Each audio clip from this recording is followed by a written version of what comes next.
Ce matin, notre thème, c'est les prémices de la résurrection. Les prémices de la résurrection.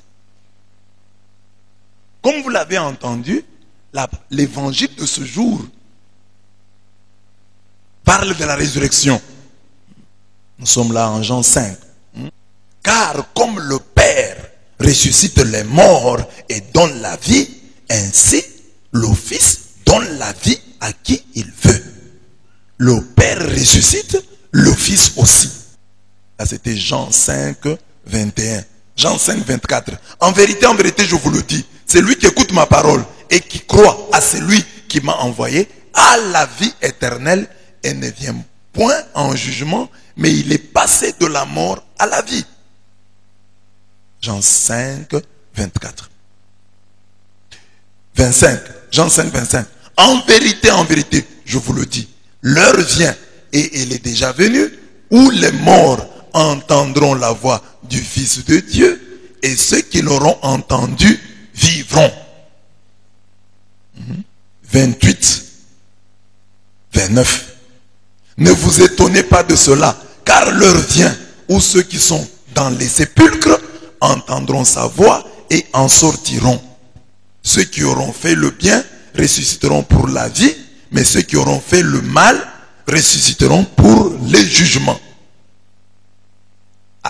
Jean 5, 18.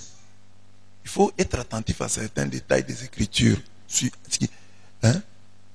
Les Juifs cherchaient encore plus à le faire mourir, non seulement parce qu'il violait le sabbat, mais parce qu'il appelait Dieu son propre Père, se faisant lui-même égal à Dieu. C'est un détail important. Parce que quand vous discutez par exemple avec les témoins de Jéhovah, ou ceux qui doutent de la divinité du Christ, les musulmans par exemple, ils vont vous dire, mais montre-nous le verset où Jésus a dit clairement qu'il est Dieu.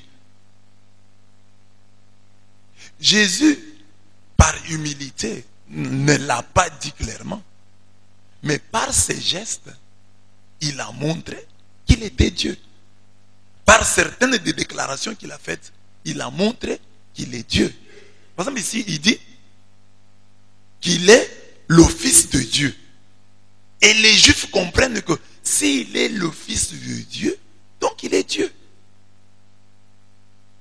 Parce que un homme met au monde un homme. Un chien met bas un chien. Alors, un Dieu engendre un Dieu. Et les Juifs ont compris ça. Mais aujourd'hui, les chrétiens, quand vous dites avec le témoin de Jéhovah, il va vous dire, est-ce que l'enfant d'un soldat est un soldat? Parce que pour les témoins de Jéhovah, être Dieu, c'est une fonction. Alors que être Dieu, c'est une nature. C'est une essence. Vous naissez homme. Le chien naît chien. Le chat naît chat. L'enfant, disons comme ça, l'enfant d'un chat est un... L'enfant d'un homme est un... L'enfant d'un soldat n'est pas un soldat, parce que soldat, ce n'est pas une nature, c'est une fonction. Parce que c'est comme ça qu'il compliquait les gens. Donc vous vous dites que Jésus est Dieu. Est-ce que l'enfant d'un militaire est un militaire?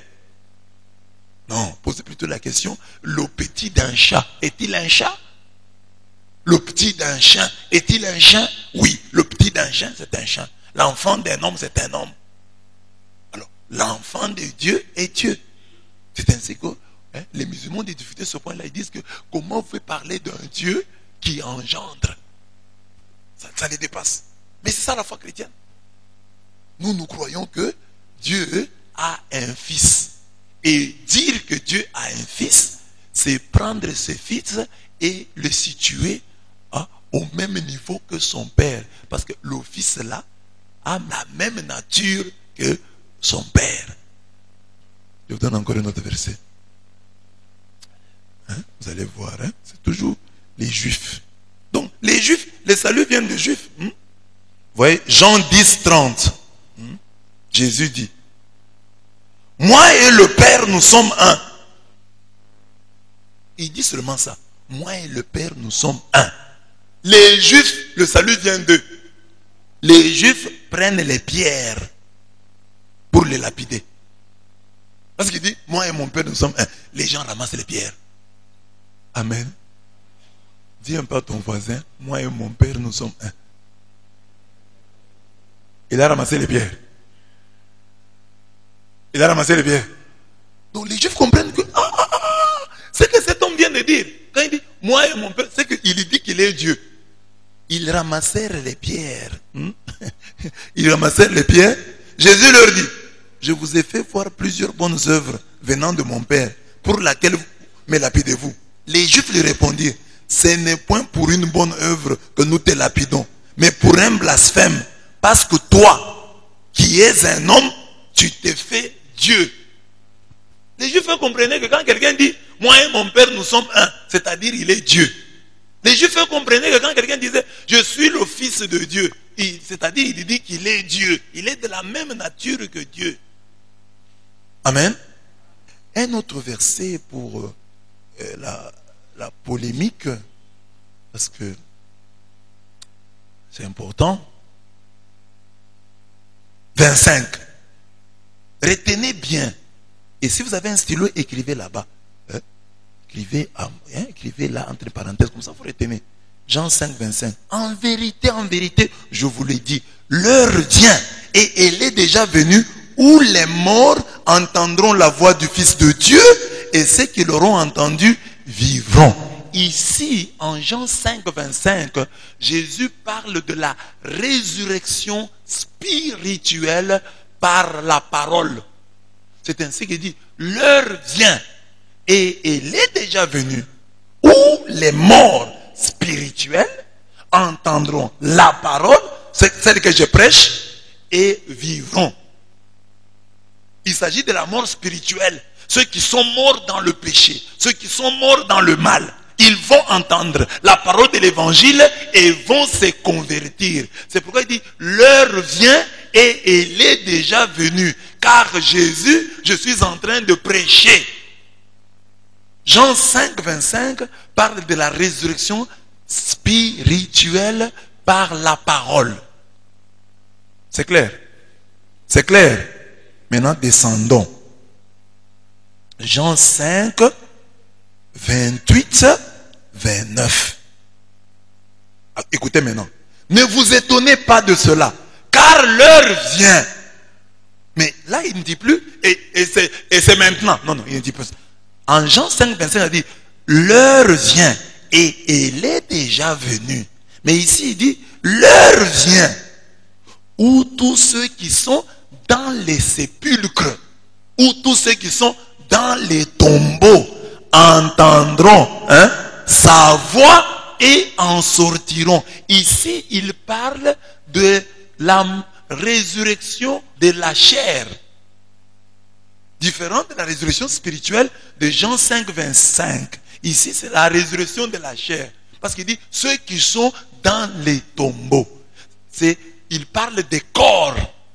Les corps qui sont dans les tombeaux ressusciteront au dernier jour. Entendront. Ici, il ne dit pas, et c'est maintenant. L'heure vient. Jean 5, 25, il a dit, et c'est maintenant. Les morts spirituels ressusciteront par la vertu de la parole que je prêche. Mais maintenant, il dit, l'heure vient. Mais il ne dit pas, elle est déjà venue. C'est-à-dire, il dit, à la fin des temps, ceux qui sont dans les tombeaux, mieux, les corps de ceux qui sont dans les tombeaux ressusciteront. Il s'agit de la résurrection de la chair. Parce que les gens disent, voilà, voyez, Jésus dit que tous ceux qui sont morts sont dans les tombeaux. Non, ce qui est dans les tombeaux sont des corps. Parce que la Bible dit, par exemple, Dieu dit, ne craignez pas ceux qui tuent le corps et ne peuvent tuer l'âme. Donc, c'est-à-dire Jésus distingue. Il y a une mort corporelle et une mort spirituelle, la seconde mort qui signifie l'enfer. Vous comprenez? Alors, on montre ici que les corps, tous les corps ressusciteront. Et le corps des justes et le corps des méchants. Tous les corps, certains ressusciteront pour la vie, d'autres ressusciteront pour le jugement, mieux pour la condamnation. Donc tous les corps ressusciteront. Les corps. Donc pour le moment, quelqu'un ne vous dise pas que tous les morts sont dans des tombeaux attendant le jugement. Non. Nous avons vu avec Lazare. Lazare meurt, les anges l'emportent. Le riche meurt, on l'enterre. Jésus dit, craignez celui qui tue et le corps et l'âme. Ça c'est Dieu. Donc on distingue. Le bon larron sur la croix, il va mourir. Jésus lui dit, ce soir tu seras avec moi au paradis.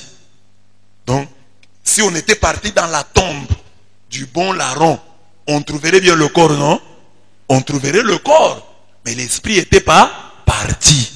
Même Jésus, quand il était dans le tombeau, il était là avec son corps et son esprit. Ce qui était dans le tombeau, c'est quoi? Le corps. Parce que Jésus a dit, aujourd'hui tu seras avec moi ou pas?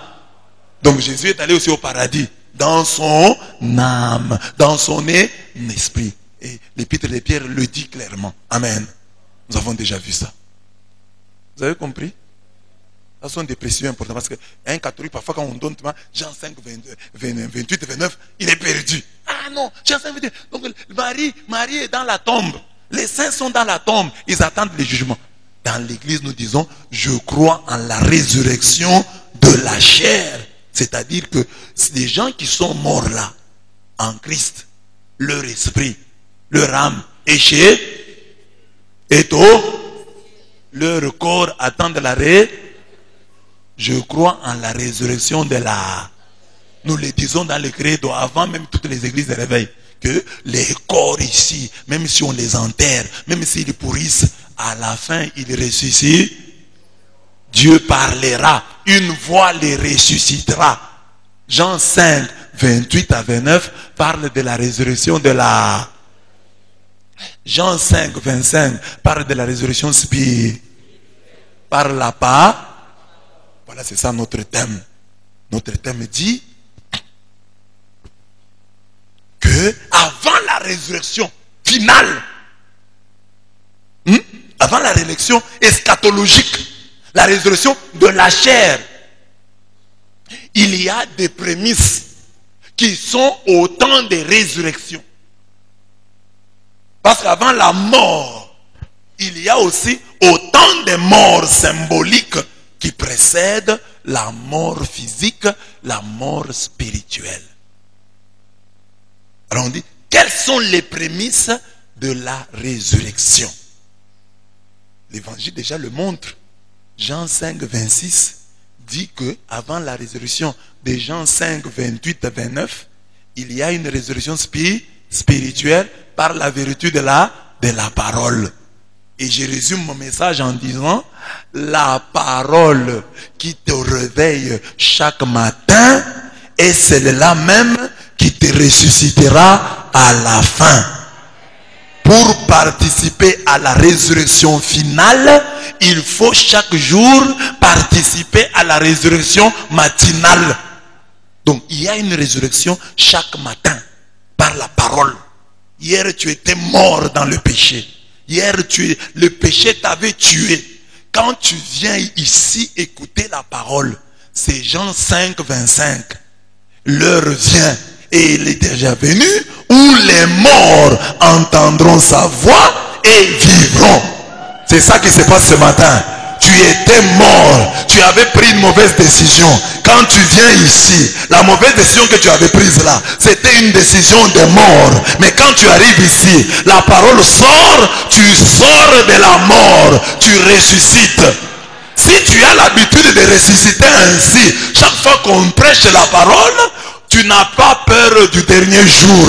Les derniers jours, la même parole qui te réveillait, qui te ressuscitait chaque jour, te ressuscitera le dernier jour. Est-ce que la parole te ressuscite? Est-ce qu'aujourd'hui tu peux dire, ah, ça j'avais pris comme décision, mais en écoutant la parole j'ai changé. La parole t'a ressuscité. Alors, tu veux, ah, les derniers jours je ressusciterai. Mais est-ce que la parole là, que tu entendais chaque matin, te ressuscitait? Tu peux avoir des décisions. Aujourd'hui au marché, ils vont voir. Aujourd'hui à Chikama, ils vont sentir. Aujourd'hui à l'université, ils vont entendre. Ils vont voir de toutes les couleurs. Je vais l'injurier. Tu viens ici, je viens de donner cet exemple. C'est une parole de Dieu qui doit te sortir de la mort, qui doit te faire changer la décision. J'avais déjà dit, je vais faire ça. Mais avec cette parole que je viens de dire, je ne fais plus. La parole t'a ressuscité. Cette parole qui t'a ressuscité ce matin, te ressuscitera à la fin. La parole qui te ressuscite chaque jour, te ressuscitera au dernier jour. Tu veux ressusciter? Tu veux ressusciter? Ressuscite maintenant. C'est ça. Tu veux ressusciter? C'est aujourd'hui. Ah, la parole. Parce que c'est la même parole. On dit qu'ils entendront la voix. Aujourd'hui, ils entendront la voix, ils vivront. Demain, au dernier, ils entendront la voix. Mais aujourd'hui, tu négliges la voix. Quand la voix sort, tu négliges. Ah, ça, c'est M. Sabé qui a parlé. C'est cette voix. Si tu as l'habitude de l'entendre, ce jour-là, aujourd'hui tu es mort dans le péché, tu l'entends. Ce jour-là, ton corps l'entendra. Parce que ce corps avait l'habitude de l'entendre. C'est comme Lazare dans sa tombe. Jésus l'appelle Lazare. Mais beaucoup de gens ont pleuré là-bas. Beaucoup de gens ont pleuré. Lazaro, Lazari. Ils ont pleuré de toute manière. Ils ont arrangé avec. Ils ont mis même un peu de charme. Lazare. Il n'est pas ressuscité. C'est une voix. La voix qu'il entendait. La voix qu'il a toujours entendue. Quand elle est venue, elle a dit Lazare. Le corps a dit la même voix là. La voix là que j'ai toujours entendue. Je me lève. Elle est sortie des chaînes de la mort. Parce que cette voix-là avait l'habitude d'être entendue par Lazare. Et les gens ont pleuré là. Les sœurs de Lazare, les frères de Lazare. Lazare n'est pas revenu à la vie. La voix a retenti que Lazare est sorti du tombeau. Bien-aimé, si tu honores aujourd'hui la parole t'honorera à la fin. Amen.